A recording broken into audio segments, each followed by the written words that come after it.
جی السلام علیکم ناظرین، DNN اسلام ٹی وی کے ساتھ آپ کی اپنی ہوسٹ الماس شاہ۔ تو ناظرین، بات کرتے ہیں رمضان کی آمد کے بارے میں۔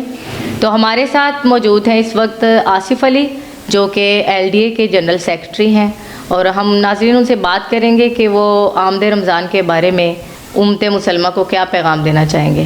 جی السلام علیکم آصف علی۔ وعلیکم السلام جی آپ امت مسلمہ کو کیا پیغام دینا چاہیں گے آمد رمضان کے بارے میں؟ کیا آپ کے خیالات کیا ہیں؟ کیا پیغام دیں گے آپ لوگوں کو؟ ایک تو رمضان کی بہت بہت مبارک ہو۔ یہ مسلمانوں کے لیے ایک بہت ہی اللہ پاک نے ایک تحفہ دیا ہوا ہے رمضان کا مہینہ، کہ جس میں آپ اپنے آپ کو بھی وہ اللہ کے احکامات کے مطابق زندگی جو ہے نا وہ آپ گزار کے دکھا سکتے ہیں۔ اور 12 مہینے ویسے جیسے کہ سال میں ہوتے ہیں، تو یہ ایک مہینہ سمجھ لیں کہ اللہ تعالیٰ کا مہینہ ہے۔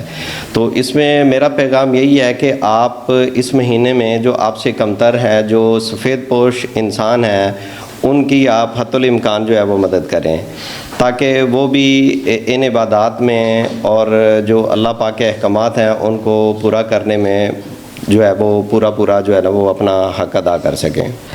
میں بھی بالکل یہی کہوں گی کہ اللہ تعالیٰ ہمیں توفیق عطا فرمائے کہ ہم اپنے ساتھ ساتھ ان دوسرے لوگوں کا بھی خیال کریں جو کہ نہیں بہت غریب ہیں، ان کی اتنی گنجائش نہیں ہے، پہنچ نہیں ہے کہ وہ روزے رکھ سکیں، بہت حقدار لوگ جن کے پاس کچھ بھی نہیں ہے۔ تو ہمیں اپنے سے زیادہ ان لوگوں کا خیال کرنا چاہیے، اور اللہ تعالیٰ ہم سب کو توفیق عطا فرمائے کہ اپنے ساتھ ساتھ دوسروں کا بھی خیال کریں۔ تو ناظرین اجازت دیجیے اپنی ہوسٹ کو، اگلے پروگرام کے ساتھ آپ کی خدمت میں دوبارہ حاضر ہوں گے۔ اللہ حافظ۔